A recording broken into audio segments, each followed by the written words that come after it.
जिन लोगों ने उसे इतनी तकलीफ दी उसके लिए भी हमदर्दी दिखा रहा है। हम दोनों बहुत बुरे मूड पर अलग हुए थे और वैसे भी मैं पीछे मुड़ के देखने वालों में से नहीं हूँ। इज्जत से नाम लिया करें उसका, होने वाली बीवी है वो मेरी, और उसकी बेइज्जती मैं किसी कीमत पर बर्दाश्त नहीं करूँगा। मेरी बेटी जिंदगी का सबसे बड़ा जुआ खेला है अम्मी। अपने घर को बचाने के लिए मेरे पास इसके अलावा और कोई चारा नहीं था। ड्रामा सीरियल ए दिल की नेक्स्ट एपिसोड बहुत ही ज़्यादा इंटरेस्टिंग बनने जा रही है, जिसमें आप लोग देखने वाले हैं कि मलिहा बहुत ज़्यादा परेशान होती है। वो अपनी माँ की तस्वीर उठाकर बहुत रोती है और अपनी माँ की तस्वीर को देखकर कहती है कि मॉम मैं सब छोड़ आई हूँ, मैं जानती हूँ कि मैंने अच्छा नहीं किया रूहाम का घर छोड़कर, मुझे इस तरह रूहाम को छोड़कर यहाँ नहीं आना चाहिए था। अम्मी आपकी बेटी अपनी ज़िंदगी का सबसे बड़ा जुआ खेल आई है। अम्मी अगर मैं ऐसा ना करती, मैं रूहाम को खो देती और मुझे अपने घर को बचाने के लिए यही सही लगा। मलिहा बहुत ज़्यादा रो रही होती है और रूहाम और सना की मुलाकात होती है और रूहाम घर जाकर अपनी माँ को बताता है और सना की पूरी कहानी सुनाता है और अपनी माँ से कहता है कि सना वापस आ गई है और अब उसको तलाक भी हो गई है।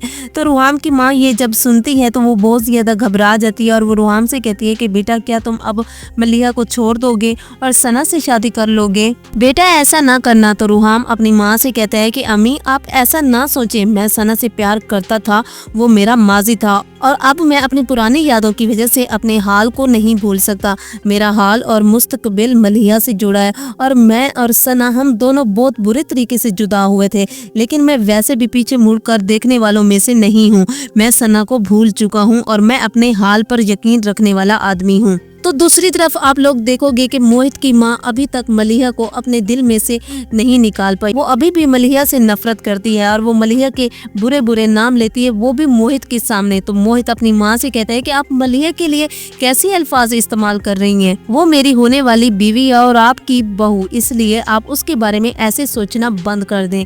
तो मोहित के जाने के बाद मोहित की माँ अपनी बेटी से बोलती है कि चाहे कुछ भी हो जाए, मैं इस डाइन को अपने घर में बहू बनाकर कभी नहीं लेकर आऊंगी। मोहित वो बेसब्री से इंतजार कर रहा है कि वो बहुत जल्द मलिहा और रूहाम को अलग करे और मलिहा से शादी कर ले।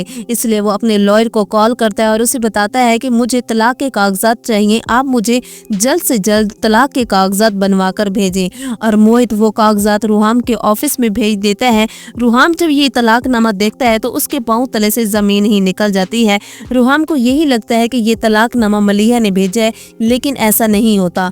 रूहाम को बहुत बड़ी गलत फहमी होती है। मलिहा तो बेसब्री से इंतजार कर रही होती है रूहाम का, वो बार बार रूहाम से बात करना चाहती है और रूहाम के ऑफिस भी जाती है, मगर रूहाम मलिहा से नहीं मिलता, वो उससे कोई बात नहीं करता और उसको वापस भेज देता है। मलिहा जब बेल की आवाज सुनती है तो वो और मलिहा भागती हुई आती है और जब वो दरवाजा खोलती है तो सामने रूहाम नहीं मोहित खड़ा होता है। तो नासरीन आप लोगों को क्या लगता है कि रूहाम तलाकनामा देखकर मलिहा को तलाक दे देगा या फिर नहीं? अपनी कीमती राय का इजहार कमेंट सेक्शन में जरूर कीजिएगा। वीडियो अच्छी लगी हो तो इसको जरूर लाइक कीजिएगा और चैनल पर नए तो इसको भी जरूर सब्सक्राइब कीजिएगा। तब तक के लिए अपना बहुत सारा ख्याल रखें। अल्लाह हाफिज।